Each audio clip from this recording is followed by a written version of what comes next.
옆에 사람들 앞에 축복하셨으면 좋겠습니다. 하늘 복 많이 받으십시오. 한번 축복하시기 바랍니다. 하늘 복이 넘치기를 주님으로 축복합니다.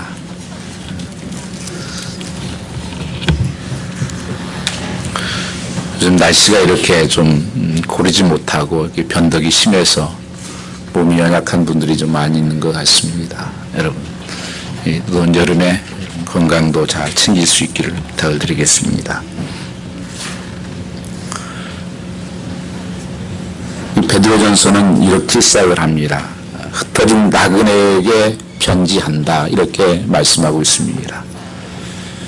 우리를 나그네로 이렇게 표현하고 있다고 하는 것입니다. 예전에 그 한 노래가 있었죠. 국민 노래같이 되었던 그 최준 씨가 불렀던 그런 노래가 있죠. 인생은 나그네 길, 어디서 왔다 어디로 가는가. 참 많은 사람들이 거기에 대한 질문에 답변을 못합니다. 어디서 왔다 도대체 어디로 가는 것인가. 성경 말씀은 나그네지만 어디서 왔다 어디로 가는지를 안다고 말씀하고 있습니다. 사람은 누구나 태어나면 죽는다고 히브리서 9장 27절에 그렇게 말씀하고 있습니다. 하나는 태어난 것은 정한 것이지만 죽는 것이고 죽은 다음에는 심판이 분명히 있다고 성경은 기록하고 있는 것입니다. 그래서 우리에게는 두 가지의 종말론적인 삶을 살고 있습니다. 역사의 종말이 분명히 있다는 것입니다. 뭐든지 시작이 있다고 하는 것은 끝이 있다는 것이고, 우리가 역사 이렇게 부를 때 his story 그렇게 부르는 history 할 때 he is story 이렇게 두 단어를 합성합니다.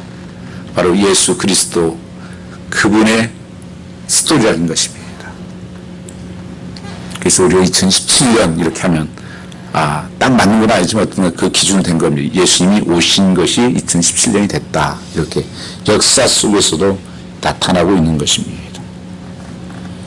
오늘 그래서 본문 말씀을 보면 마지막 때 만물이 마지막이 가까웠으니 이렇게 본문이 시작되고 있습니다. 이제 이 모든 마지막이 가까이 왔다고 하는 것입니다. 주님께서 이 세상에 오시면서 천국이 가까웠다 이렇게 말씀하셨습니다. 그리고 모든 역사는 이루어져 가고 있습니다. 주님이 오셨고 이제 죽으셨고 부활하셨고 이제 다시 세컨 커밍하는 승천하시면 이 세상은 끝이 됩니다. 거기에 모든 것은 다 준비되어 있습니다. 그리고 우리도 모릅니다. 어떤 사람은 난 젊으니까 아니요, 지금은 정말 모르겠어요. 많은 소식들을 들으면서 순간에 꿈같은 일이 생겨나는 것이 인생입니다. 오늘이 여러분 마지막이라면 어떨까요? 정말 후회함이 없는 나는 삶을 살았을까? 오늘 성경 말씀에 만물이 마지막이 가까웠다 이렇게 선포를 하고 있습니다. 나그네로 살아가는 너의 삶 속에 마지막이 가까웠다. 어떻게 살아야 될 것인가? 예전에 저희 교회 집사님 한 분이 아버지가 중국 선교를 하셔서 중국 선교를 좀 다닌 적이 있습니다. 그때 갈 때 보면 입국하려면 뭐를 써야 되는데 목사라고 쓰면 안 된답니다. 그래서 교수라고 쓰세요, 교수. 그래서 중국을 이렇게 왔다 갔다 한 기억이 있습니다. 그때 그런 생각을 했습니다. 회사 다니면서 출장을 많이 다녔는데 인생이 출장 다니는 것 같구나. 중국 가는 것도 이제는 교수로서 출장 가는 거구나. 하나님께서 이 땅에 우리에게 사명을 보내주셔서 그 사명 가지고 이 땅에 살다가 돌아오라고 출장 보내주신 거구나 하는 생각을 했었습니다. 출장 갈 때 보면 돈도 여기도 어느 정도 줍니다. 또 시간도 주고 또 일할 어떤 목적도 주고 그렇게 해서 출발을 합니다. 그래서 짐도 아주 간단하게 꾸밉니다. 어쩌면 인생을 하나님께서는 나그네 삶에 이렇게 이 땅에 우리에게 보내신 것이 이런 출장 온 사람이 아닌가. 이 출장 온 사람 분명히 돌아갈 때가 있습니다. 그리고 돌아갈 본향이 분명히 있다고 하는 것입니다. 이곳에서 영원히 사는 것이 아니라 돌아갈 곳 그때가 온다고 성경은 말씀하고 있습니다. 그렇기 때문에 이 짧은 시간에 어떻게 내가 살아야 정말 잘 사는 것일까, 정말 행복한 삶을 사는 것이 무엇일까 하는 것에 고민하게 되고, 오늘 거기에 말씀에 맞춰서 너희가 이 마지막 때에 가까웠으니 너희 정신을 차리고 근신하여 기도하라. 무엇보다도 열심으로 서로 사랑하라. 사랑 허다한 죄를 덮는다. 이렇게 말씀하고 있습니다. 이때 가장 중요하고 급한 것이 뭐냐? 너희가 깨어 기도하라. 그렇게 말씀하고 있습니다. 그리고 무엇보다 열심으로 서로 사랑할지니 사랑은 허다한 죄를 덮느니라. 무엇보다도 중요한 것이 사랑이라 그렇게 말씀하고 있습니다. 이 성경에서도 가장 중요한 것을 하나님 사랑하고 이웃 사랑하는 것이라고 성경은 말씀하셨습니다. 모든 계명의 강령이 된다. 모든 기준이 된다. 그렇게 말씀하는 것입니다. 근데 마지막 때 특별히 말씀하시면서 왜 이렇게 너희가 열심으로 서로 사랑하라. 무엇보다도 중요하다. 이렇게 말씀하실까요? 또한 베드로전서 1장 22절 말씀을 보시면 형제를 사랑하기에 이르렀으니 마음으로 뜨겁게 피차 사랑할지니 그렇게 말씀하고 있는 것입니다. 그것은 마지막 때가 되면 사랑이 식어질 것을 말씀하셨습니다. 그리고 사랑이 약해질 것을 말씀하셨습니다. 주님께서 이것을 경고하고 있는 것입니다. 실제적으로 마태복음 24장 10절 이하의 말씀을 보시면 마지막 때 일어날 증상에 대해서 말씀하시면서 그때 일어날 일들을 말씀하십니다. 10절부터 12절까지 한번 같이 한번 읽어보겠습니다. 24장 10절로 12절입니다. 그때 많은 사람이 실족하게 되어 서로 잡아주고 서로 미워하게 되겠으며 11절 12절을 보면은 거기에 보면 사랑이 식어지고 그렇게 말씀하고 있는 것을 볼 수 있습니다. 마태복음 24장 12절 말씀 한번 보시기 바랍니다.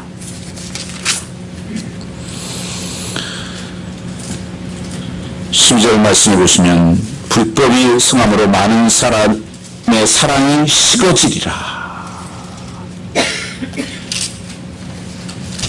서로 미움이 생기고 10절에는 서로 잡아 죽이고 서로 미워하게 했고 사랑이 식어질 것을 말씀하셨습니다.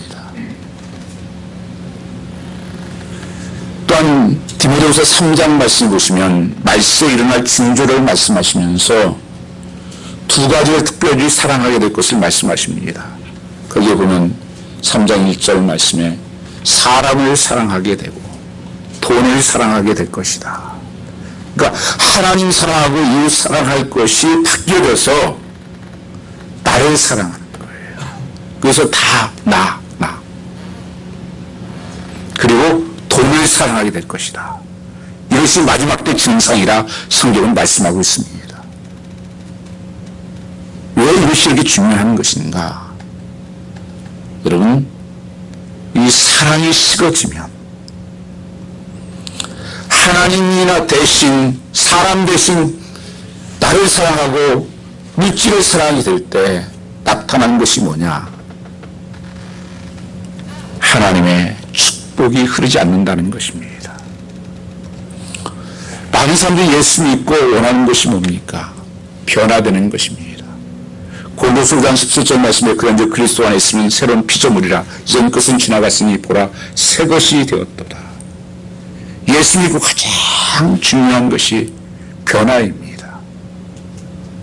여러분 자녀들이 집에서 태어나면 아이들이 가장 바라는 게 뭐예요? 건강하게 커줘라. 건강하게만 자라라. 자라지 않는다면 부모의 마음이 얼마나 아프겠습니까? 우리가 예수 믿고도 오랫동안 예수 믿었는데도 전혀 삶이 변화가 없는 거예요. 죽은 것 같은 생명이 있다면 자라게 되어 있는 것입니다. 변화가 일어나는 것입니다. 저는 요새 텃밭에 여기 가서 보면 요새 이제 고추, 오이, 호박 보면 진짜 꽃은 참 볼 일 없어요. 고추꽃 한번 보세요. 호박꽃, 오이꽃 조금만 해가지고 호박꽃은 크기만 하지 참 멋은 없는데 예쁘진 않는데 저는 그거 안 봐요. 뭐 입이 무성해요. 그것도 안 봐요. 가서 훔치 보는 게 고추 열렸나 호박 달렸나 오이 달렸나 이거 봐요. 열매를 본다는 거예요. 그게 삶의 변화예요. 정말 변화는 뭐냐? 열매가 맺히는 거예요. 갈라디아서 5장 12절 13절 말씀을 보면 성경에서는 우리의 삶의 변화를 무엇으로 보느냐? 열매로 본다는 것입니다. 말하는 거 보고 알지 않는다고 성경 말씀합니다. 참 말들은 청산 유수로 잘하죠. 뭐 성경에 대해서 말씀하십시오. 누구에다 상담하면 말들은 참 잘해주죠. 내 삶의 열매가 맺히냐는 거예요. 그 열매가 어떤 열매를 말씀하십니까? 사랑과 희락과 화평과 오래 참음과 자비와 양성과 충성과 온유와 절제 같은 이런 열매들이 많이 맺히는 거예요. 특별히 사랑의 열매죠. 저 사람은 정말 예수 믿고 변했어. 사랑하는 사람이 되었어. 저 사람 옆에 같이 있고 싶어. 저 사람과 함께 좀 저 사람 주고 싶어. 사랑의 삶으로 바뀝니다.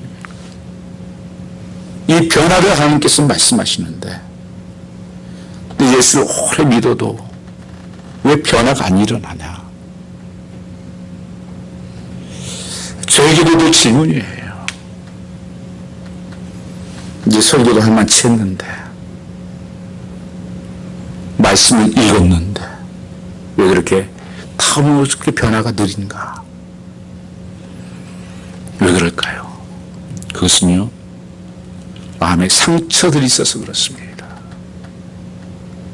마음에 상처가 있기 때문에 자라지가 않아요. 뭐라고 말씀합니까? 마지막 때 서로 미워하겠다. 사랑할 것을 안 사랑하고 엉뚱한 것을 사랑한다. 세상을 사랑한다. 우리가 상처를 많이 받아서 그렇습니다. 그것을 품고 있는 거예요. 절대 그러면 하나님 역사하지 못해요. 이 상처를 가지고 있으면요 기도가 막혀버려요. 여러분요. 시편 66편 18절 말씀에도 우리가 제약을 품으면 주께서 듣지 아니하신다 말씀하시고 하나님께서 관계가 끊어져 버려요. 그래서 우리 삶의 변화가 안 일어나는 거예요. 많은 사람들 만나보면 다 상처받았대요. 아마 좀 열어서 볼 수 있다면 전부 피멍이 들어있어요. 이런 상처 저런 상처 저런 아픔 이런 아픔 이런 갈등과 혼돈을 가지고 있습니다. 그런데 상처를 주었다는 사람은 없어요. 다 받았대요. 때로는 아내에게서 받기도 하고 남편에서 받기도 하고 또 자녀들한테 받기도 하고 자녀들은 부모한테 받았다고 그러고 목사한테 받았다고 그러고 전부 상처받았대요. 그래서 상처를 가지고 있는 거예요. 그것이 미움이 되고 사랑이 식어져 버려요. 그러니까 기도가 막혀버립니다. 기도가 흐르지 않아요. 그리고 사랑이 역사하지 않습니다. 거기에 무슨 변화가 있겠습니까? 무슨 축복이 있겠습니까? 상처 준 사람은 그걸 알지도 못해요. 언제 내가 그랬냐는 거예요. 여러분, 그 사람은 사과도 안 합니다. 자존심이 있어가지고. 너만 그랬냐? 나도 그랬다. 너만 받았냐? 나도 받았어. 전부 이럽니다. 교묘하게 이렇게 속여주세요. 누가 그런 줄 아세요? 사단이 그러는 거예요. 여러분, 사단의 체계를 알으셔야 돼요. 사단은요, 귀신하고 틀려요. 여러분, 우리가 말하는 귀신은요, 졸개예요, 졸개. 이란 행동대원이고요. 가장 우두머리는 사단이에요. 사단은 본래 천사단이었어요. 하나님을 호위하는 천사단이었는데 교만해졌습니다. 하나님처럼 되려고. 그러다가 타락한 것이 마귀예요. 사단이에요. 처음에는 멋있는 삶이었어요. 얼마나 아름다운 삶입니까? 천사장, 천사. 어떻게 하루아침에 사단이 됩니까? 이 교만함 때문에 그런 거예요. 그래서 하나님께서 교만한 자를 물리치시고 겸손한 자에게 은혜 주신다고 말씀하는 것입니다. 우리의 교만함 때문에 그 상처를 주고 그 상처를 다 끌어안고 용서 안 합니다. 신앙생활 오래 하면 할수록 더 이것이 굳어져 있어요. 변화가 없습니다. 이제는 좀 아는 머리가 있으니까 판단만 합니다. 저 사람 안 되겠어. 쟤는 뭐야 저거. 그리고 상처 준지도 몰라요. 항상 나는 의인이에요. 이게 발생이 난 거예요. 서기관들이 한 거예요.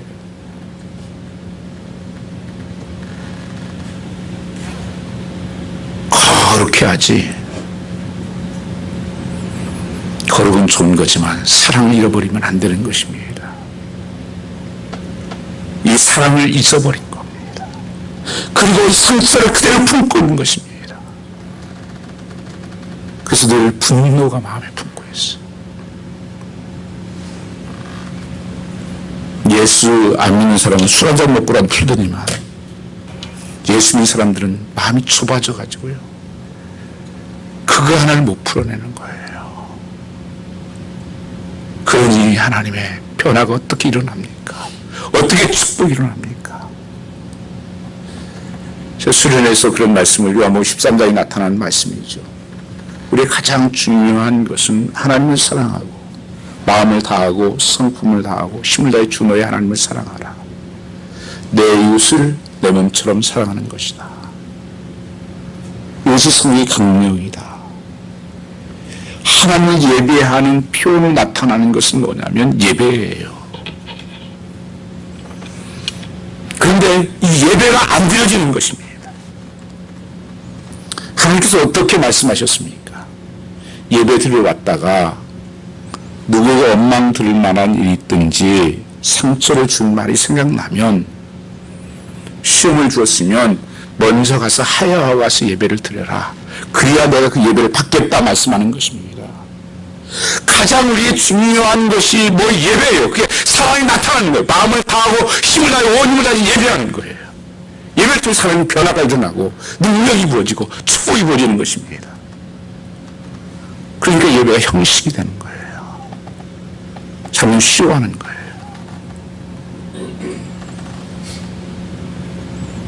예배가 하나님 만나는 예배, 하나님 받으시는 예배가 돼야 역사가 일어나죠. 요새는 어떻게든 예배를 안 드리려고 그래요. 천국 가시면 어떻게 하시려고요? 천국은 매일 예배 드리는 건데요. 하나님을 정말 사랑하신다면, 마음을 다해서 성품을 다해 사랑하신다면서요. 오늘 찬양 예배 드림이 좋다고 그렇게 찬양하대요. 제가 들으면서 그렇게 기도했습니다. 하나님 정말 그렇게 되기 원합니다. 그것은 말로만 그렇게 쓰다는 것은 아니라는 거예요. 정말 사랑한다면 그 하나님의 말씀 앞에 내가 나가고 싶고 하나님과 함께 있고 싶고 하늘 높이고 싶고 그게 사랑하는 거 아닙니까? 그 예배를 하나님 받으시는 거 아니겠습니까? 그렇지 않으니까 지겨운 거예요. 또 시간 길어지네. 찬송은 저렇게 무슨 긴 거 하지, 짧은 거 그냥 쌈박하게 하지. 자꾸 이런 소리만 하는 거예요. 여러분, 드렸다고 끝나는 거 아니에요. 정말 하나님의 예배를 받으시고 하나님을 축복하시옵소서. 예배하는 능력이 임하게 하여 주시옵소서. 하나님 예배를 통해 치유가 일어나게 하여 주시옵소서. 변화가 내리는 체인지가 일어나게 하여 주시옵소서. 정말 하나님을 사랑하는 마음, 준비돼서 드려지는 예배, 그걸 하나님 사랑한다고 말하는 거예요. 내 이웃을 내 몸처럼 사랑하라. 내 형제를.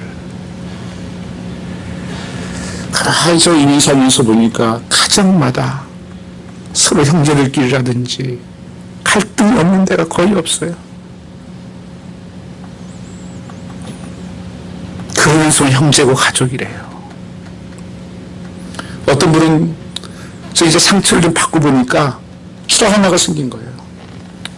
아, 나는 이제 거기 가까이 안 가. 다 싫어. 가정이 싫어. 교회가 싫어. 그냥 가도 나는 모른 척 할 거야. 여러분, 안 돼요, 그러면.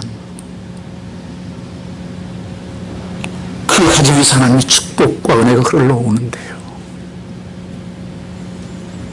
교회에서 하나님의 축복과 은혜가 흘러오는데요. 그걸 이겨내라는 것입니다.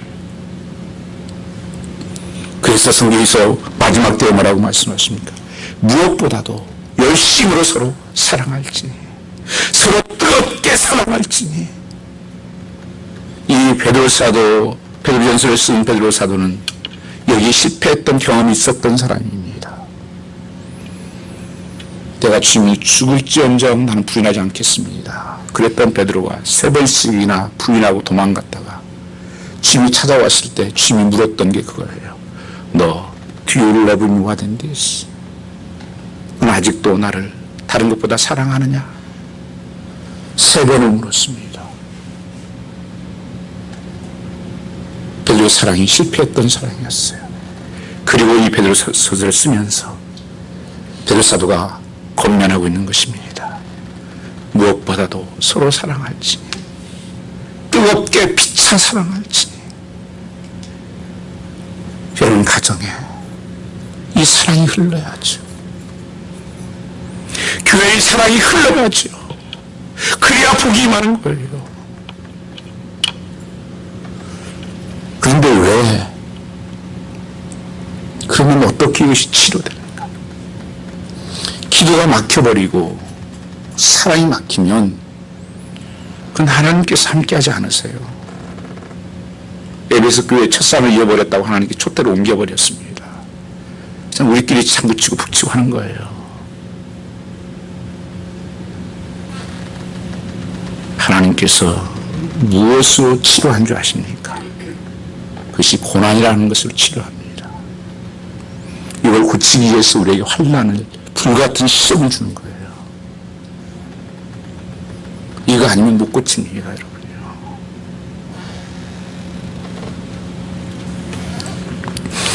요셉이 형들에게 팔리고 노예 생활을 하면서 보디발의 아내에게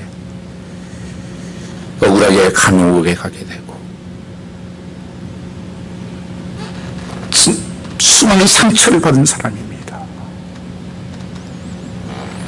성경에서는 너희를 불로 연단한 금같이 믿음이 연단되기를 원한다고, 그런 믿음이 만들어지기를 원한다는 거예요. 깨끗한 그릇을 하나님이 축복하신다는 거예요. 여러분, 그 금이 다른 거하고 합성이 되면 굉장히 강해집니다. 불순물이 들어가면. 그래서 재련해서 금을 다 빼내는 거예요. 그게 불로 녹여가지고. 그걸 갖다 성경에서 순수한 믿음을 만들기 위해서. 그런 사랑의 사람을 만들기, 기도의 사람을 만들기 위해서 하는 고난을 허락한다는 거예요. 이 요셉이 인생 정말 억울한 사람입니다. 성경에 특별한 무슨 잘못이 없는데도 불구하고 당할 수 없는 수치와 멸시를 당했습니다. 근데 창세기 45장 5절 이하의 말씀을 보면 요셉이 이렇게 고백합니다. 하나님,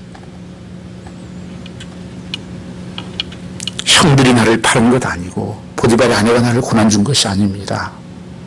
하나님이 뜻이 있어서 우리 가족을 살리기 위해서 나를 보낸 것으로 믿습니다. 그러면서 형들이 오기 전에 다 용서를 합니다. 그리고 그 둘째 아들을 낳고 에브라임을 낳고 하나님, 과거의 모든 아픔과 상처들을 용서해 주십시오. 그래서 하나님 땅에서 축복하십시오. 이렇게 고백을 합니다. 이 용서가 없이 축복이 임하지 않는다는 거예요. 만일 요셉이요, 많이 마음에 그 분을 품었고 복수할 마음 품고 있었다면 피비린내가 났을 것입니다. 형제를 다 죽이고 보디발의 아내부터 시작해가지고 관수장 뭐 이런 사람들 다 죽였을 것입니다. 요셉은 그냥 그렇게 할 수 있는 거 아니에요. 성경은 자세히 기록되지 않았지만 그 아픔을 끌어안고 요셉이 얼마나 기도했겠어요. 눈물로. 하나님, 용서해 주십시오. 용서의 마음을 주십시오. 하나님께서 뜻이지 않겠습니까? 요셉이 얼마나 붙들고 하나님께 기도했겠어요. 하루아침에 갑자기 하나님께서 다 용서해 주셨고 천만에요. 우리 인간은 그렇게 못해요. 하나님께 기도하는 거예요. 그래서 원수된 자가 있냐, 미워하는 자가 있냐, 너는 기도하라는 거예요. 그래서 첫 번째 마지막 때 하나님을 말씀하는 거예요. 망령을 갖고 왔으니 그럼 너는 정신을 차리고 근시랑 깨어라는 거예요. 깨어서 기도하는 거예요. 기도가 흘려야 됩니다.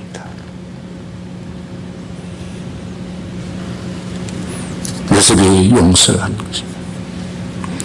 우리 역사에도 보면요, 연산군 있죠. 연산군. 이 악한 왕 중에 하나가 연산군입니다. 이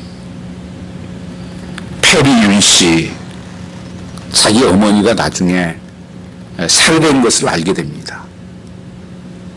그래가지고 모든 사람 다 숙청해버립니다. 다 죽여요. 피비린내가 납니다. 그게 가짜 사화라는 사건이 생기죠.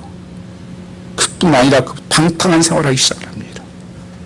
그 복수에 불타고 그 원수를 진멸해버려요. 나중에 비참한 최후를 맞는 것이 연산군이에요. 그런데 한국에 정조왕이라고 해요. 정조. 정조의 아버지가 사도세자입니다. 뒤지에 가져가지고 얼마 영화도 나왔었죠. 죽였던, 영조가 죽였던 그 아버지가 사도세자예요. 아버지가 사도세자예요. 그때 죽을 때 이 정조가 12살인가 11살 그래요. 여러분 그때 다 기억나요? 5살 넘으면 다 기억이 나는 거예요. 그 비참한 최후를 그걸 다 겪었습니다. 정조는 복수하지 않았어요. 오히려 자기 아버지를 왕으로 나중에 승화시킵니다. 그래서 장조라고 해서 수원 화성에다가 성을 짓고 거기다가 자기도 거기다 매장하고 그 자기 아버지도 모셔다가 굉장히 세종대왕 왕 다음에 인정하는 왕이 정조입니다. 무엇이 그렇게 만듭니까? 내가 어떻게 복수하고 내가 어떻게 미워하고 원수가 봐가지고. 성경의 인물 중에 다윗이 있습니다. 다윗은 사울 왕에게 늘 쫓겨다니다 인생 허비한 사람입니다. 수많은 죽을 고비를 넘기고, 그리고 자기가 사울을 죽일 수 있는 두 번의 철의 찬스가 있음에도 불구하고 살려줍니다. 참으로 억울한 인생이 다윗입니다. 그 쫓겨다니면서 산길 위탁을 도망다니면서 수치를 당하고 멸시를 당하고, 그 다윗이 사무엘하 9장 1절 말씀해 보시면 다윗이 이렇게 말합니다. 사울 왕의 후손들이 누가 없냐? 내가 은혜를 좀 베풀고 싶다. 찾아보니까 무비보셋이 있는 거예요. 데려오라. 덜덜덜 떨면서 숨어있다가 데려왔어요. 아니면 자기 죽일 줄 알고 숨어있었는데 데려놓고 이렇게 말합니다. 두려워하지 마. 또 노려봐. 내가 사울이 가졌던 땅 모든 재산들 다 너에게 줄게. 그리고 너는 이제 내 상에서 같이 먹자. 무비보셋이 도망가다가 절름발이가 된 사람이에요. 그냥 불쌍한 사람이죠. 원수야.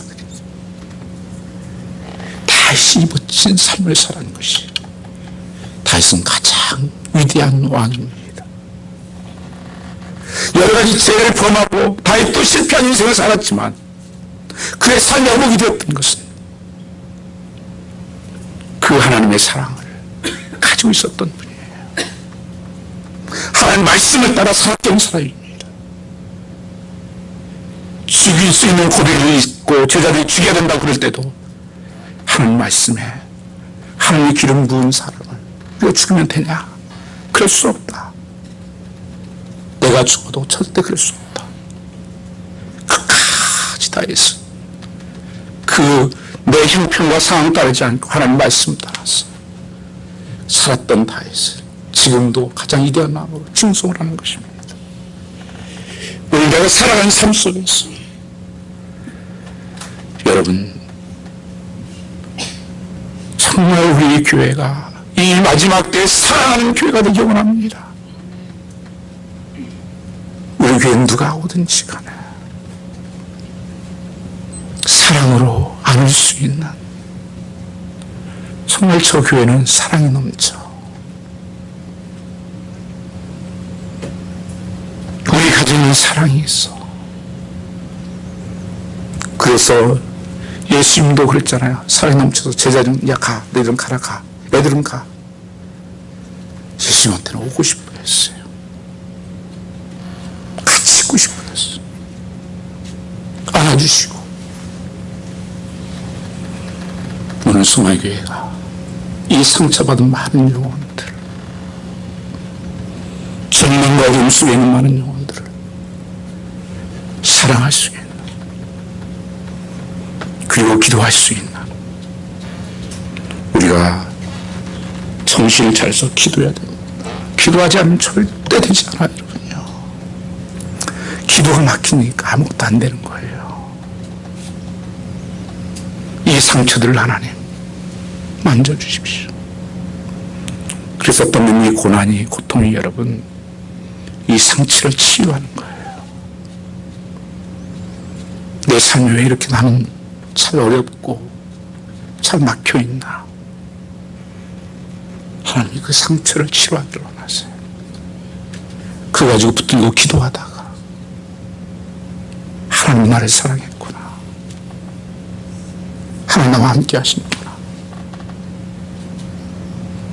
수없이 그렇게 깨닫는 은혜를 통해서 사람들이 회복되고 역사됐던 것을 확인할 수가 있습니다. 그래서 상처가 벗어나야 됩니다. 사단은 계속 이것을 지금 못하게 막고 있는 거예요. 지금요. 사단이 용서를 못하게 막아요. 자존심 앞세워가지고. 그리고 상처를 준지도 모르게 만들어요. 다 상처줬다는데 받았다고 나는데 준 사람 한 사람도 없어요.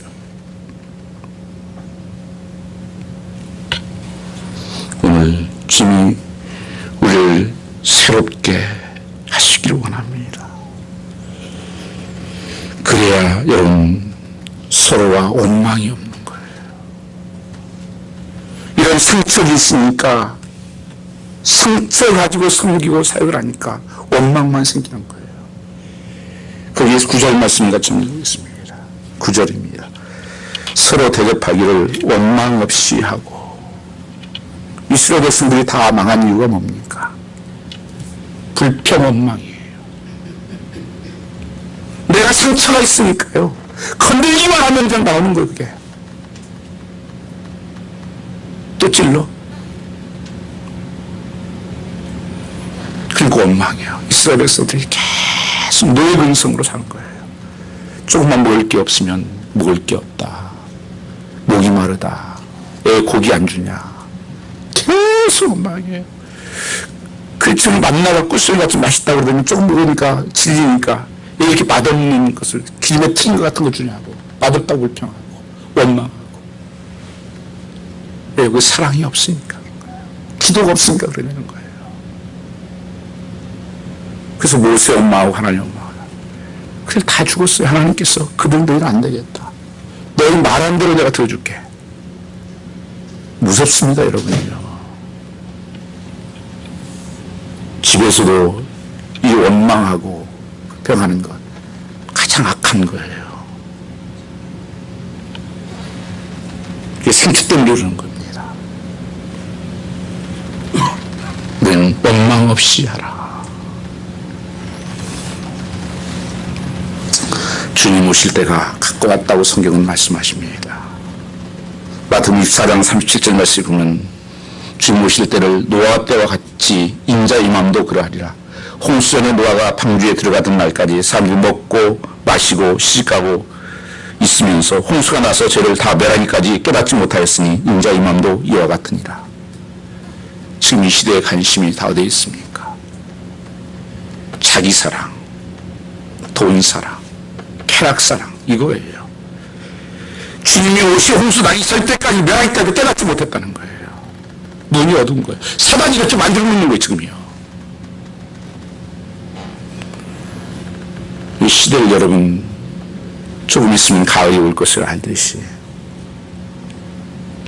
정말 갈수록 악해져가는 이 시대, 온통 관심 없는 그 세상이 먹고 마시는 거예요. 시가고 장가가는 거. 그래서 TV 프로그램도 보세요. 갈수록 그런 것만 많이 늘어나잖아요. 그래서 진짜 볼만한 TV가 별로 없어요, 여러분요. 지금은. 드라마도 이상한 드라마 해야 잘 되고.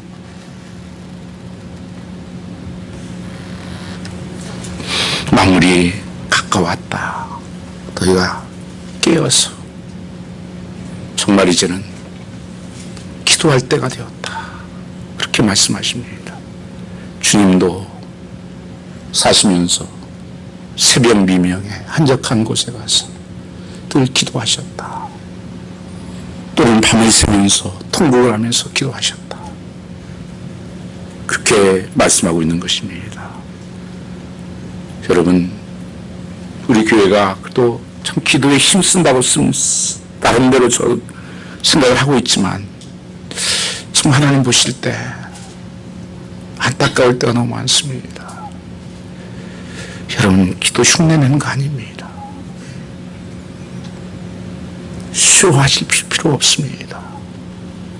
정말 하나님 앞에 기도하는 사람들이 필요합니다. 여러분의 가정에 기도하는 사람들이 필요합니다. 기도가 능력이에요. 기도하지 않고 어떻게 그 문제를 풀어가고 축복된 삶을, 승리하는 삶을 살아갑니까?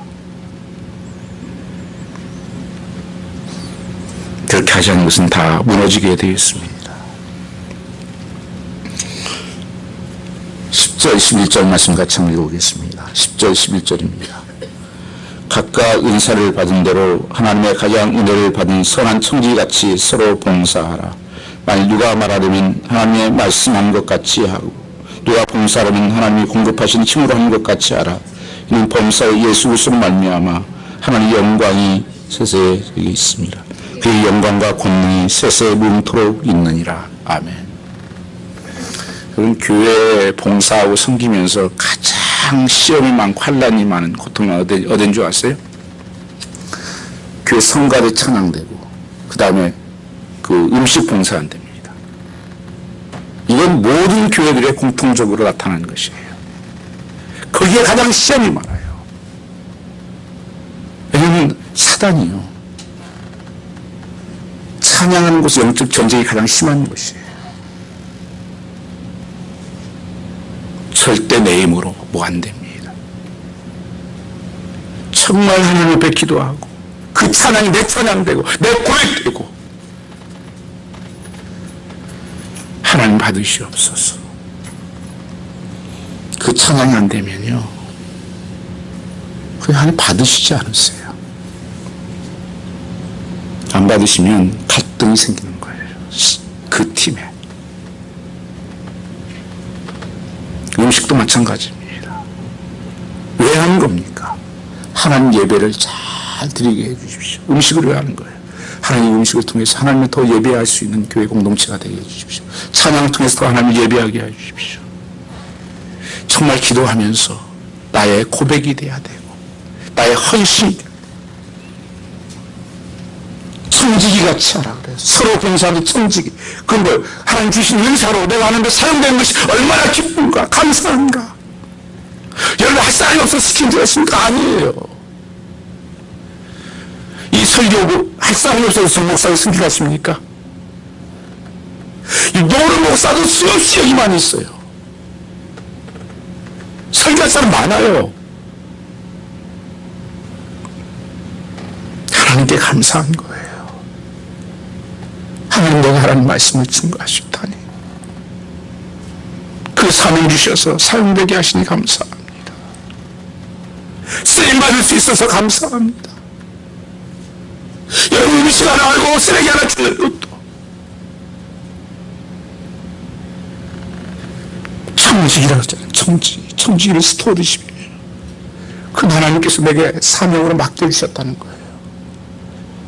그 내게 아니에요. 시간이 내게 아니고 물질이 내게 아니고 건강이 내게 아니에요. 타임 트레저 할지 다 내 것이 아니고 하나님 맡겨주셨다는 거예요.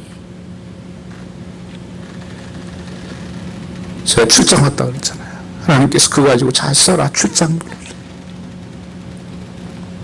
그거 가지고 잘 하나님 사랑하고 이웃 사랑하는데 잘 사용되다가 와라. 그렇게 섬겨라. 그렇게 봉사하라. 서로 주님께서 십자가 지시기 전에 새벽에 발을 닦아주시면서 선생된 내가 발을 닦았으니 너희도 가서 그렇게 하라. 시청과 교육을 보여준 거 그거밖에 없어요. 교회는 그렇게 사랑하고 섬기는 것입니다. 이웃사람은 섬김으로 나타나는 것입니다. 서로가 그렇게 섬겨라. 그리고 그렇게 서로 봉사하라. 우리의 힘으로 되는 거 아니다. 하나님이 공급하시는 힘으로 하는 것 같지 않아. 그때 하나님이 영광 받으시고 우리 삶을 축복하시고 권능을 베풀어 주시고 능력을 주시겠다고 말씀하고 있는 것입니다. 거기에 하나님의 놀라운 기름 부으심이 있는 거예요.